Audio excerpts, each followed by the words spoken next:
CG, welcome to the show, my man. Man, the BG show. Who would ever thought, huh? Yeah, no doubt. I know. I was talking to somebody yesterday. I was like, one of the first things I'm going to say to Cliff is like, hey, 5-6 years ago, whatever it was when I got here, did we ever think on a Monday morning we'd be sitting here in Pirate Radio on the Brandon Golden Show? Man, we've had a lot of conversations. That's not one that I thought we would be having. Yeah, I didn't have that on the bingo card either. Did not have that one on the bingo card, but hey, here we are. Yep. CG, we've gotten to spend some time together this weekend, more than we have in the past few years, man, and it's been really cool. It's been special and awesome. Specifically, last night was a really cool event, just to be able to hear Jay talk. And I'll be honest to all the listeners, I didn't know who Jay was. I didn't know what he was going to talk about. I tried to look him up on the way down here on Saturday just so I was a little bit prepared. But, man, his message and what he talked about yesterday and just some of the things that he's gone through and daily goes through, I thought was pretty impactful. What was your thought process on kind of some of the things he went over last night? Man, I think just behind a lot of successful people, when you pull back the curtain, if they'll be vulnerable with you, especially males. Mm-hmm. I think males, especially males our age, and I'm a little bit older than you, but the way we're raised is, if you had a bad feeling, you just kept it inside. You didn't share it with people. And for Jay, he's a self-made dude. I mean, he worked in New York City for 11 years and made $9,450 a year. Mm-hmm. For 11 years. Yeah. And went against the grain. He told the story last night where it was taboo for, if you were a reporter, to have relationships with players and coaches back then. And he was like, nah, that's what I'm going to do. And nobody would hire him because of that. But he stayed the course, and now he's super successful. He is the Fox NFL insider. He is the person that has the video of Spygate, the only person, even though Congress tried to get it from him. It's crazy. Right. He was telling us that story off the air yesterday. But he stayed true to himself. But the thing is, he battles anxiety and depression every single day. Yeah. And he's learned how to live with it. And he's got a team of people. And he's got, he calls 4 people if he gets in one of those bad places. And in his close circle, and I just think it's so impactful because there's some person that's going through some stuff, and you see the success that Jay Glazer has had over his career, and you think, oh, that guy's life's perfect. Right. He's got a ton of money. Everything's great. Mm-hmm. But it's not. He just has learned how to live with it. Yeah, and when you could see it, like when he's like, guys, like I got stuff going on. Like you can see, like in his, like he's not just. It's not like he's just saying that for the clickbait or try to get people to feel sorry for him. Like he's just, to your point, being very vulnerable and saying like, hey, look, this is what I go through on a daily basis. And I have to have my checks and balances, and that's those 4 people. I can relate to that a little bit as far as like the anxiety goes. And I think you could probably maybe even have seen some of this stuff in me when I was coming up in strength and conditioning and stuff. It's like my thought process, and like we talked about this yesterday on the way home, like having the ability to continue to go after things when you've been successful. There has to be something there that's always pushing you. And Jay mentioned it last night. You maybe can help me out. Like the way he said it, it was his superpower to be able to continue just to go and go and go. And I feel like that's one of the things that's helped me in my short career and doing some of these things is, when we left the Dodgers, I was like, Emily, I can't do anything but be a strength coach. And she's like, you can do a lot of things, Brandon. You can handle it. And I was like, I can't. But now here we are, and we're doing a lot of different really cool things. How has that, like, have you ever experienced anything like that? And like, how has that gone for you in your time as a coach, maybe from when you first got here to East Carolina till today? Well, he gave the example about The Rock, and he said that The Rock has like $2 billion in his savings account, and he thinks he's getting canceled tomorrow. And his buddies are like, who cares if you get canceled tomorrow? But that's the part, I think, elite people, high achievers, I battle it all the time, man. The fear of failure for me is something that drives me. And some people say, well, does that work against you? Well, no, it just makes you on edge. You're always looking, hey, what's this going to look like down the road? Preparing for the worst, moving guys around at practice when you think maybe they will never play that position, but all of a sudden you have a couple injuries. Okay, well, that guy has played third base, or he's taking ground balls at second. He's been in the outfield before.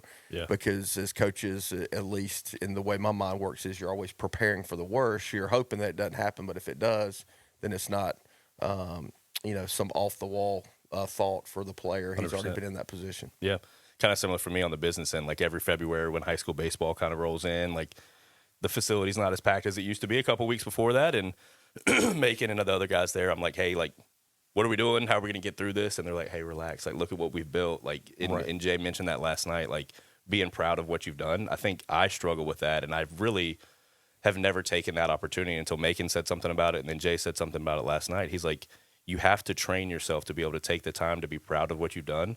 How do you do that? How have you gone? Because I know that's probably something you struggle with as well. Like, you and I have never sat there and rested on our laurels and been like, hey, like, look at everything that we've done here and when we work together, and that's just not who we are. So, like, how do you go about that, and what's your advice for the listeners to be proud of themselves? Yeah, I'm not great at that, BG. Yeah, and I don't think people in general are great at that. Just, Pirate fans, of course, we all wanted to win yesterday. We don't win, and I'm ticked off. I'm pissed. I'm emotional about it because I can handle losing, but I have a tough time when I feel like we beat ourselves, and that's not taking anything away from UAB. But I think when you look at the body of work we've done here, since 2018, we're the fourth winningest baseball program in the entire country. We're not a Power Four. Now, I look at our baseball program as a Power Four. Right. I hate when people, hey, call us whatever, the group of five. I'm like, hey, man, mid-major. we'll play anybody, anywhere, any place, anytime, dude. Mm-hmm. That's what this place was built on. And but we're one game away from being in the top three. Oregon State has us by one game. And we didn't have a great regular season last year. But the consistency of what we've done, and you know this because you've been in college athletics, how much has changed. Oh, yeah. I mean, we're firing head baseball coaches in the middle of the season. 5 years ago, that never happened. Right. It happened last year at Mississippi State. It just happened at South Carolina. Yeah. It's such, what have you done for me lately? Right. Instead of like the body of work, the microwave society that we're in. 100%. The portal. The transactional stuff, BG, I'm not good at that. No, I'm good. I'm good at relationships, and do I push our players hard? Absolutely. Yeah. But I love on them too, man. And I'm better at that today than I was for sure 5 or 6 years ago when we were together. Yeah. But kids go through a lot of different things, and it's so good for them to hear from somebody like Jay Glazer that's super successful, that's on national television, that has been through some tough stuff. Yeah, no, I agree. And I think that's like to the point that you just mentioned, Cliff. Like it is tough to be able to go through those things and to be able to like have the wherewithal of like, all right, how are we coming through this weird transactional society, but also staying true to our values? Like one of the things I was thinking about on the way over here is like the Pirates mission, like our Pirates paragraph. Like it's burned into my brain. I recite it to people all the time. Like when they come in and they're like asking me about our culture and stuff like that there at the facility, at the lab. It's like, how are you going to get – a parent came in and asked, how are you going to develop my 13-year-old? I said, well, ma'am, you can just look around the room at all these people that I've developed and we've worked with, right. and here it is. So with our, everything that goes into the Pirates paragraph, how are we working on that? How do we continue – how do you recruit players? How does JP, Austin – how do you guys how do y'all go out and recruit players that fit what we're doing and that who we are as our culture? Like – that fits into today's society? Well, I think it's harder today than it's ever been, especially in the portal. I use that, it's a little bit easier when it's a high school kid. For sure. And, they commit to you as a junior. You normally have relationships with a high school coach, the travel coach. You've watched the kid play. You've watched him interact with his teammates. You've watched him compete.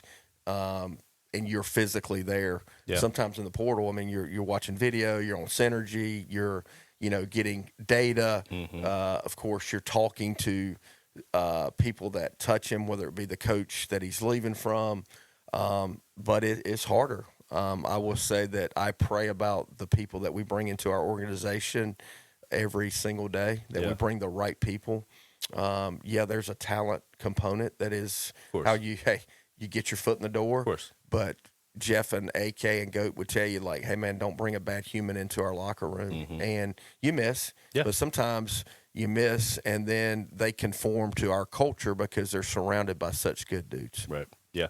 Makes a ton of sense. And, like, the high school side of things, like, people talk about it all the time of high school kids have such a hard time getting recruited. What's your thought process on that, and what does a high school kid need to do to stand out today more than they ever have to be able to be recruited by the Pirates? I'll say this. In some programs, it's just going to be harder for you. It will because they're going to be more portal dominant. We're not. We fill needs with the portal. It is an older game. It's tougher to play as a freshman than it's ever been, in my opinion. Colby Weber before he got hurt, and Grady Linehan's obviously our starting center fielder. But they're special talent-wise, but they're also special humans. They work, man. The moment has not been too big for them. Of course, there's ebbs and flows. Of course, they're humans. They're humans, and I would say this in the most positive way I can. Grady Linehan is a perfectionist, and it works against him at times when things aren't going well, and you're like, no, be perfect at your processes, dude. Right. Let the results take care of themselves, right. man. You're a great player. I need you to play.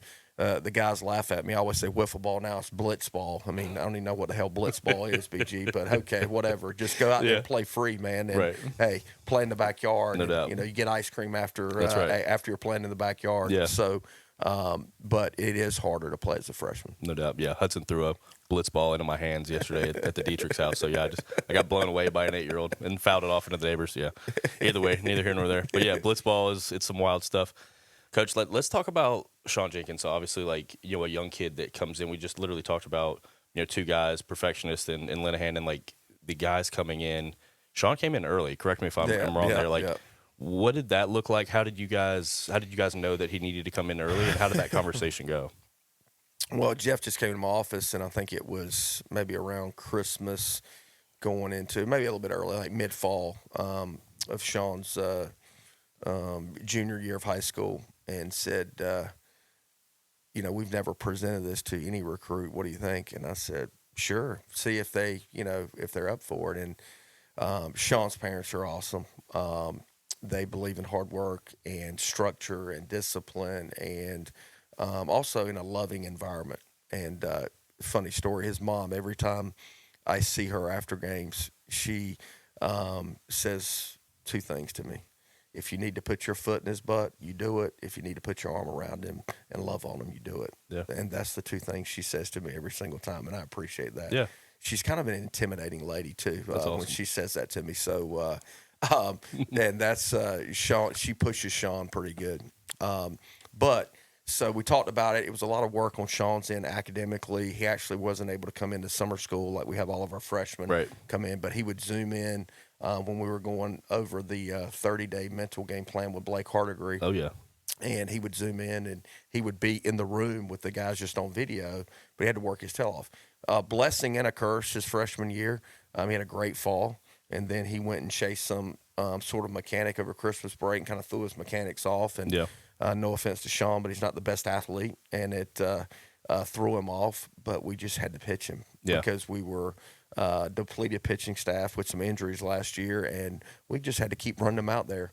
And some days it was good, some days it wasn't, and he just had to wear it. But you fast forward to the conference tournament championship game, and he's getting the ball, and I text him one little thing. I said, hey, you're good is good enough. You've earned this moment. And I always say KISS, keep it simple, stupid to him, because he can be over-analytical at times. Mm-hmm. And I learned that from Coach Fulgham, as you heard it when I spoke at Coach's funeral 2 Saturdays ago. But Sean has now evolved into the bullpen and really found a liking to it, because he can just get into that competitive state easier than, hey, methodical starters routine and sometimes overthinking. Yeah, no, that makes perfect sense. Makes a ton of sense. The mental game and the way we go about anything, how we do everything, everything that we do here in our culture, like all the I guess one-liners, whatever you want to call it, I can recite them upside down underwater, and I've lived it, and it's helped me be successful in the short time I've had my career. Talk to a little bit. Let's talk about the mental game. Why is Blake so important? What are some of the things that we go over with these guys, and how does that set up from the first day they get here till Christmas to where we're at in the season now? BG, I'd say I've always been a big believer in the mental game. I probably couldn't define it earlier in my career. Mm-hmm. The last bat of my college career was in the Super Regional in 2001. I was a time run at the plate. I had 15 home runs. You've heard the story 1,000 times. 1-0 count, sitting on a changeup and getting it, and I was on time for it. I just missed it. But my mom told me after the game, it's the biggest breath that you ever took, that I've ever seen. Yeah, Mom. Pretty big moment. I didn't know what I was doing, but I knew I needed to slow that moment down. Here it comes. But with the cell phone, and Jay talked about last night, and our mind going all over the place, like being able to actually be in the present moment. And I talked to our guys about this for the past 10 days. Like, we got to take the emotion out of the last pitch, good or bad. If it's great, yeah, man, that's awesome. Lean into it. Keep going with whatever that is. If it's terrible, there ain't a damn thing you can do about it except learn from it. We got a pitcher a couple of weeks ago, and he kept missing arm side. And I don't ever go to the mound unless I'm taking him out normally. And I go to him, hey, man, you're a senior, dude. Where are you looking? Move your eyesight. We can't change the mechanics right now, but you can change your visual, and your body will sync up. But if you're emotionally attached to the last pitch, your mind can't be clear enough to do that. Right. You can't even have an intelligent thought. Yeah, an intelligent thought. And it's insanity. You continue to do the same thing. Hey, same thing over and over again and expect a different result. Right. And it's the same thing as a hitter. No doubt. Hey, you swing at a changeup in the dirt, dude. Hey, man, you swung at it. But if I'm living in that past, well, my at-bat's over. Yeah. It's about to be over very quickly instead of being able to get back into the present moment. No doubt. Absolutely. Talked about like process and just how we go about things and whatnot. Can you talk about like the hitting routine and like the early hitting routine and how you constructed that and how that's been a staple in our program since day one?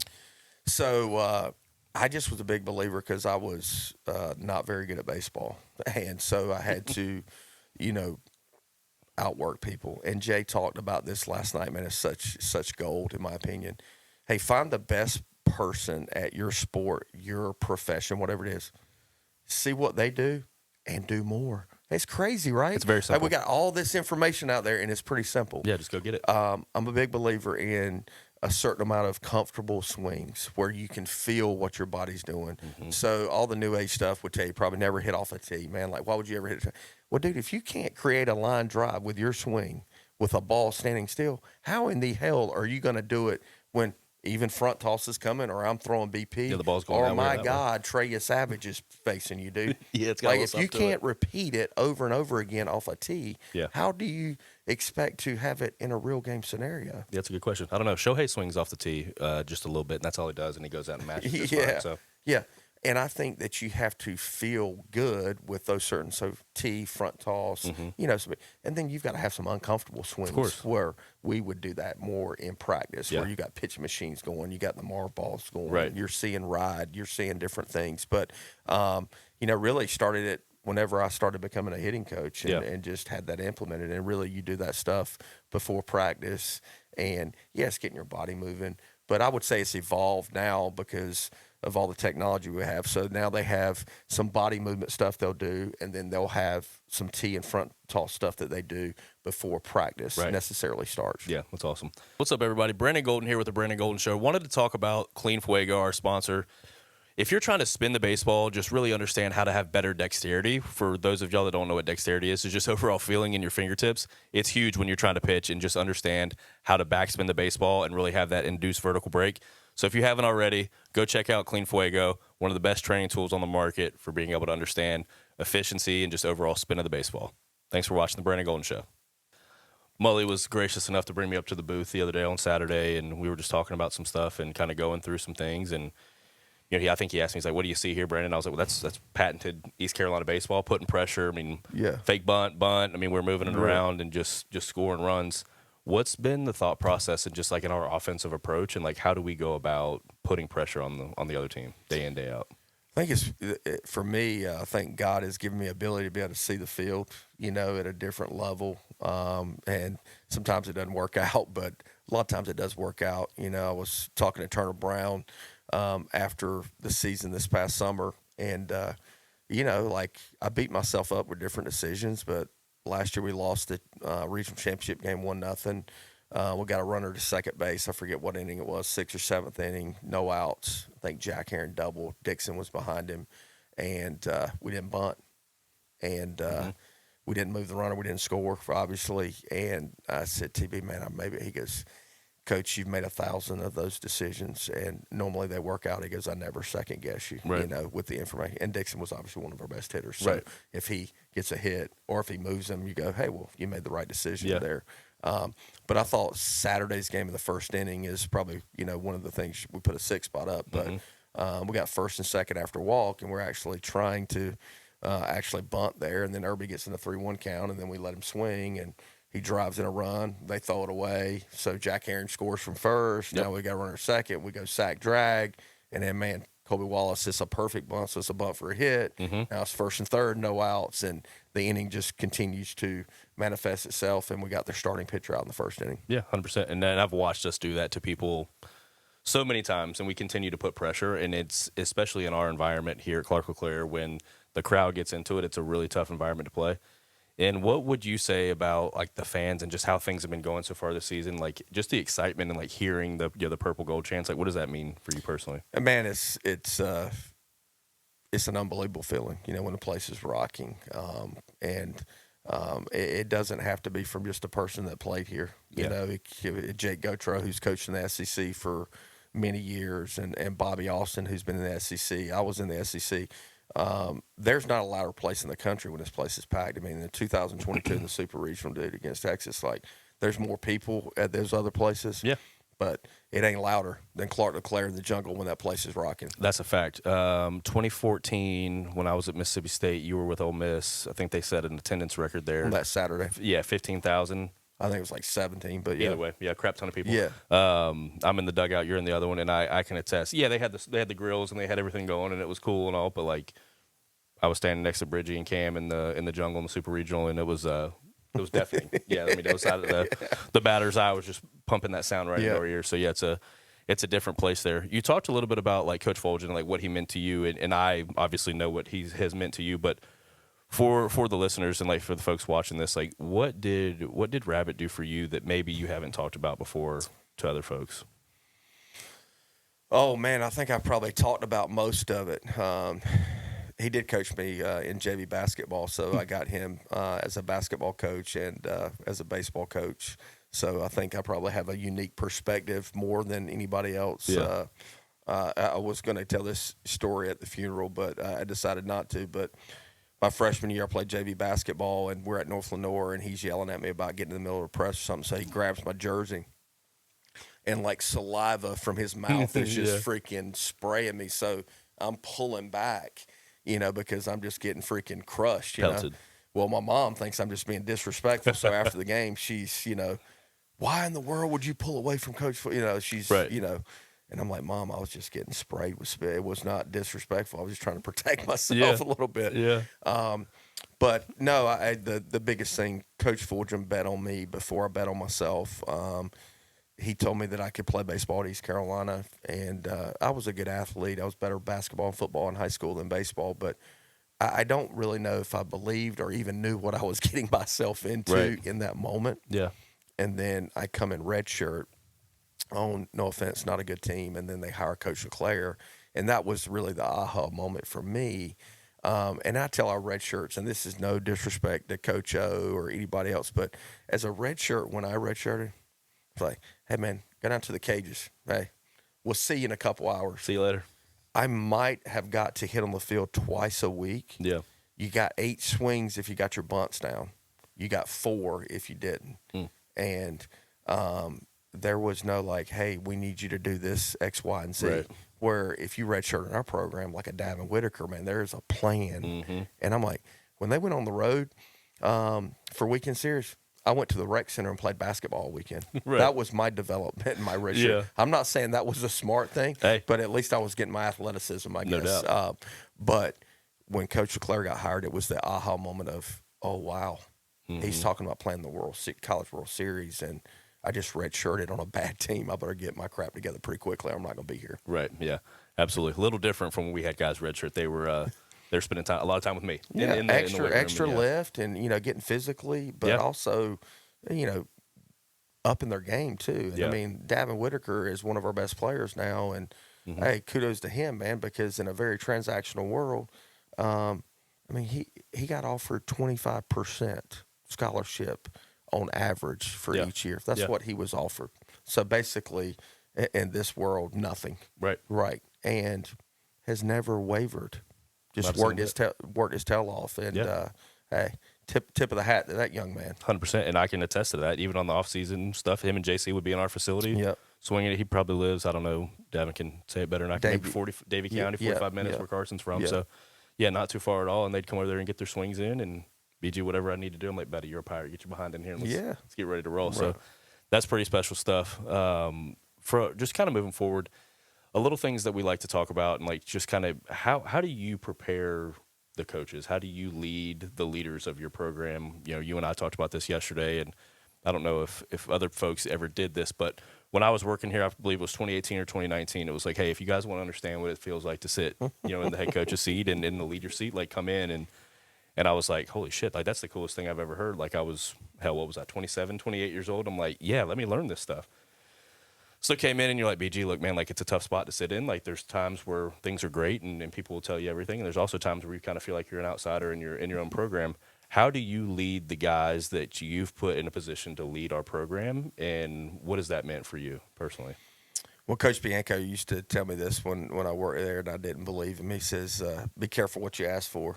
1,000,000%. Because you don't know until you sit in the big chair, and you don't. And there is, I thought I was as prepared as any assistant coach could be to be a head coach, and I still believe that. But still, when you sit in the big chair, the buck starts and stops with you. Mm-hmm. I give our coaches as much autonomy as I've ever had. Obviously, Jeff has been here with me from day one. I don't look over his shoulder with the infield defense. Hey, man, if I see something, I will mention it to him, and, we'll have a conversation about it. Same thing with recruiting. He's the one, his eyes, are on the ground. His ears are, on the phones, all that good stuff. And, of course, I have the final say-so. But for me, it's more I'm coaching more the mentality, the culture. Yeah. I still love, mixing up with the hitters and seeing stuff and helping hitters. But Coach Gotro and Coach Packard have got that. Obviously, Coach Knight and Jake, the pitchers. But still, I feel like I have a really good idea of what quality baseball looks like and great teams look like. Yeah. So I will have my opinions in different areas. But the thing I try to educate them on is obviously be knowledgeable of what your expertise is in. Use the analytics as a tool. It's not the end-all, be-all because we're human beings. We're not robots. And the game will show you. Mm-hmm. Like, I really believe if you just sit back and observe. And I would say I'm quieter now. I observe more. I watch body language, all that good stuff. And really letting them be in the weeds with the specifics of mechanics and stuff like that. Yeah, makes a ton of sense. Yeah. As far as the development side of things go, we talked about that, and I know how big of a proponent you are of the weight room and strength and conditioning, and I got to live that. What's some advice that you would give a high school kid, a junior college kid that's either looking to play for us here or anywhere in college baseball as far as just getting in the weight room and overall development? Well, I would tell them to turn on the TV and watch a Major League Baseball game. Yeah. Like JC, and I'm laughing, but, he puts on 30 pounds in the offseason. Yeah. And he and I were texting back and forth. He says, I've hit more home runs in the preseason camp than I have in my whole professional career. And it's like, yeah, man, we were trying to get you to do that while you were actually here, right. And that would have helped you probably been a higher draft pick. But I'm glad that you've got it now. Right. But, man, he totally did that. But they are ginormous, athletic human beings. Yep. Turn the TV on. If you want to play in the major leagues, it is a physicality that is different, man. Oh, yeah. They're big human beings, and they're able to move. So just turn on it. And I would say that's a lost art, too. It is. We used to tell Dixon Williams, hey, man, watch Major League game. Like, learn the game of baseball. Mm-hmm. Watch the playoffs. I don't like watching the regular season a ton because they don't play hard. Yeah. But I'm going to flip on and watch Gavin, Burley, Mackenzie Gore, Norbs, Agnos, Wisnut, everybody, Trey, everybody. So, but, man, when playoff time comes, I'm going to turn it on, dude, because it's like the purest of the game, man. Yeah. They are competing. They're playing for one another. Mm-hmm. At the highest level. Yeah. 1,000,000%. That's a pretty cool thing to talk about, too. What does it mean to you, and how is, in other people's eyes, little old East Carolina put out so many big leaguers and just everything that we've been able to do here from just the pure output of high-level talent? That's one thing, BG, when you talked about looking and the things that you've accomplished. Yeah. And I've accomplished things because God has put me in a position and he's blessed me with talents. Like I haven't done any of this stuff by myself, and I've been blessed to be surrounded by great people, mentors, staff. But that's the thing that I take the most pride in. Yeah. Of those guys having success at the highest level, and then coming back and buying houses in Greenville, North Carolina, and being around. I mean, I told Trey's fiance Taylor on FaceTime that my best Christmas present I got this year was them buying a house in Greenville. Yeah. How cool is that? That's so cool to me. And I know people can, be critical of me and say, hey, we've never been to Omaha and stuff, and that's fine. And maybe God doesn't want us to get there. I'm probably going to try to kill myself trying to get us there, but we're going to get there. And I'm not stopping until we get there. But when Trey, Burley, Gavin, Zach was here in the off season or back and around our facility, man, I tell them that keeps me going. 100%. Yeah, one of the coolest moments of my career was, I'll never forget it. It was when I just got back from the Dodgers, had this little old garage, training high school kids. Gavin was in AA, and he's like, hey, man, like, I need some help. Like, I'm not ready for the fifth start. Like, can you train me? Can you get me rolling? And I was like, Gavin Williams, like, it was just a cool thing to where it's like he could pick anybody in the world, and he picked me at that moment in time to be able to work with him. But it's because y'all had a good relationship while you were here. Exactly. And it's all about relationships and being able to have those relationships and, like, the real conversations. That's why I get to do the things that I get to do now and consult and work with high-level big leaguers and, shoot, some NFL guys coming up in a couple weeks. So, for you, what are some things that you want to see maybe go differently or just continue to press on in the next 3 to 5 years in our program? Oh, man. Loaded question. Yeah, it is a loaded question. Like, if I'm being totally transparent, since 2024, we obviously haven't played to the standard that any of us that are in it every day would want. Is that pressure for our kids? Yeah, man, it is. It's the reality of it. And we need tough dudes that, hey, man, they're not shying away from it. Mm-hmm. Jay talked about last night the unbreakable mentality and how they're MMA fighters. They don't sit down in between rounds. Yeah. You can imagine. If you never, sparred or boxed, which I've done it very, very minimal, and Garrett Blackwelder hit me in my ribs, knocked the wind out of me one day, and I was like, hey, man, stop, because I'm going red light. I'm about to get in red lights, dude. Yeah, I'm going to black out on you. Yeah. So, but it's, man, physically it's so taxing. So you can imagine, but the mental warfare that you have to do to be even an athlete this day and age because of all the social media. It's in your face. You got all these keyboard heroes that are so critical of you. Hey, clowns. Hey, look, man, that's what I call them, clowns. Big red shoes. Yeah, man. Dude, you ain't living what we live every day, dude. No doubt. They're working their tails off. They ain't trying to strike out or freaking walk the guy with the bases loaded.